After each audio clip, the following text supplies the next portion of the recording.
तो मेरा पहला सवाल आज ईशान त्यागी जी से होगा। ईशान त्यागी जी, मैं आज एक बीजेपी का प्रोग्राम देख रहा था, इंडिया टीवी पे। उन्होंने अभी लॉन्च किया है करीब 15 मिनट पहले।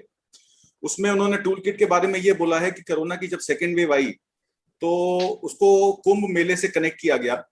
12 और 14 अप्रैल को 35 लाख लोग, 12 अप्रैल को और करीब 14 लाख लोगों ने 14 अप्रैल को शाही स्नान किया।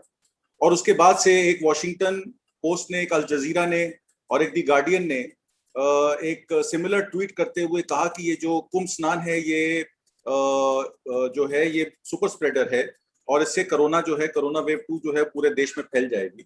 जबकि सत्ताधारी पार्टी वालों का कहना है कि 1 अप्रैल को जो पॉजिटिविटी रेट था वो 1.3% था, जबकि 22 अप्रैल को पॉजिटिविटी रेट 3.5% था। तो इसका मतलब है कि पॉजिटिविटी रेट कोई हरिद्वार में ज्यादा बढ़ा नहीं, जिसकी वजह से कहा जाए कि कुंभ स्नान जो है वो सुपर स्प्रेडर था।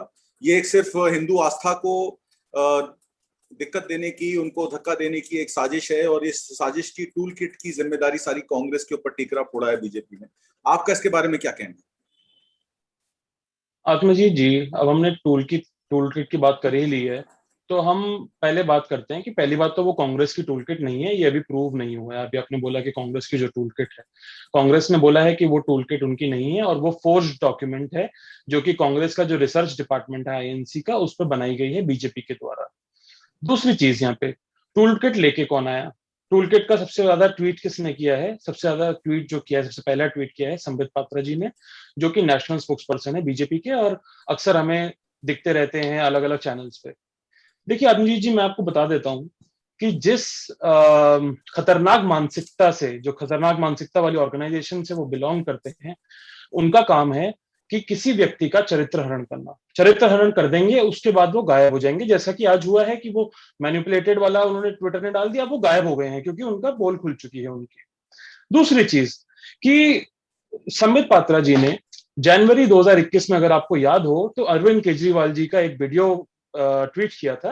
वो भी एडिटेड वीडियो था, जिसमें अरविंद केजरीवाल जी को दिखाया गया था कि वो जो फार्म लॉज है उनका सपोर्ट कर रहे हैं। जब वो हाईलाइट हो गया कि वो एडिटेड वीडियो है और उनकी बेइज्जती हुई, तो अब उनको वो ट्वीट डिलीट करना पड़ा। 30 से 31 जनवरी के आसपास की बात है, ज्यादा टाइम नहीं हुआ है। तो इस तरह की चीजें वो करते रहते हैं। अब देखिए इसमें गलती कहां पर है? गलती हम लोगों की है, हम जैसे मासूम लोगों की है। जो मासूम लोग उनको देख रहे हैं, वो आते हैं चैनल पे, संबित पात्रा जी कॉमेडी करते हैं, लोग उनको क्या बोलते हैं, देखते हैं और ज्यादा स्क्रीन टाइम मिलता है। तो अब ये लोगों को सोचना पड़ेगा कि हम जोकर को देखना बंद करें और जो मुद्दों की बात करता है, अगर वो मुद्दे की बात करते हैं संबित पात्रा जी तो बात ठीक है, लेकिन अगर वो जोकर पंथी करते हैं या संबित पात्रा इस जोकर वाला अगर हम टैग उन पे लगा दें तो कैसा लगेगा उनको? तो देखिए लोगों को समझना पड़ेगा ये बात कि अब जो मुद्दों की बात करेगा, जो 6 साल या 7 साल का हिसाब देगा आपको मोदी सरकार का, आप उस भारतीय जनता पार्टी के प्रवक्ता को सुने। आप ऐसे लोगों को मत सुने जो लोगों का सिर्फ चरित्र हरण करते हैं और जो टीवी पे आके अनाप शनाप बातें करते हैं। इससे आपका टाइम वेस्ट हो रहा है, मैं लोगों को बोलना चाहूंगा। और आप अपने साथ और अपने परिवार वालों के साथ नाइंसाफी कर रहे हैं ऐसे व्यक्ति को सुन के।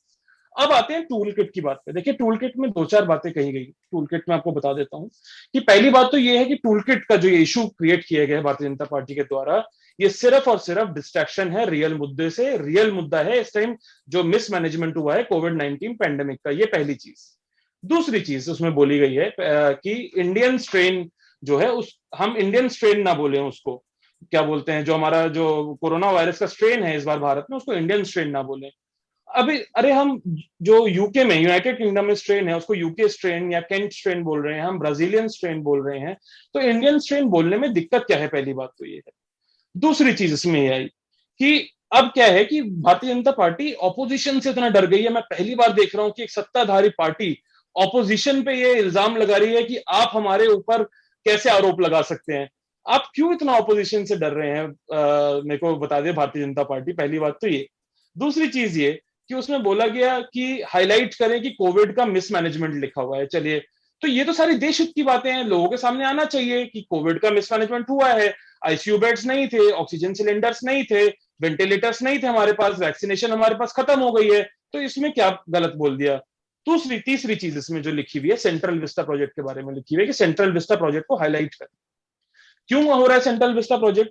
ये भी देश हित की बात है कि सेंट्रल विस्टा प्रोजेक्ट में अगर आप 20,000 22,000 करोड़ रुपए लगा रहे हैं, तो वो आप पैसा यूज कर सकते थे हमारे हेल्थ इंफ्रास्ट्रक्चर को बढ़ाने में। तो ये सब चीजें और टूल किट में अगर लिखी है कांग्रेस ने तो मैं मानता हूं ये सब देश हित की बातें हैं, इसमें कोई गलत चीज नहीं है। एक चीज और मैं बोलना चाहूंगा कि जैसा कि अभी बोला जा रहा है कि हम उसको मोदी स्ट्रेन बोले, मतलब क्या बोलते हैं, जो उसमें टूल किट में लिखा हुआ है कि मोदी स्ट्रेन बोलना चाहिए। देखिए, मोदी स्ट्रेन हमें नहीं बोलना चाहिए, क्योंकि Modi is not India, he is not India. For us he is not India, he is the prime minister of India. उनका काम है मैनेजमेंट करना, लोगों के लिए लोगों के लिए काम करना और देश हित में काम करना। लेकिन वो सारे काम आप देखिए आत्मजीत जी, चाहे वो उनका मिसमैनेजमेंट रहा हो कोविड को लेके, चाहे चाइना की सिचुएशन को लेके रहा हो, तो वो एक मिसमैनेजमेंट की मिसाल बन सकते हैं। और उनको लोग, आप देखें आत्मजीत जी, पूरे सोशल मीडिया पे ये चल रहा है, उनको लोग घड़ियाल से या फिर मगरमच्छ से कंपेयर कर रहे हैं, जिस तरह से वो घड़ियाली आंसू कल बहा रहे थे। तो यहां मैं आपको बताना चाहूंगा कि देखिए, टूल किट जो है, अगर उसमें कुछ लिखा हुआ भी है इस तरह की, वैसे तो वो फेक न्यूज है और मैनिपुलेशन करके लिखी गई है। ट्विटर ने बोला है, ट्विटर का मैकेनिज्म ऐसा नहीं है। ट्विटर जो है वो कंप्लेंट्स के माध्यम से उसने जाना कि इस ट्वीट में कुछ गड़बड़ है, फिर उन्होंने इमेज प्रोसेसिंग करके वो देखा कि उसमें एडिटिंग करी गई है, इसलिए उन्होंने मैनिपुलेटेड लिखा। तो इसमें कोई गलती मैं नहीं मानता हूँ जी। जी।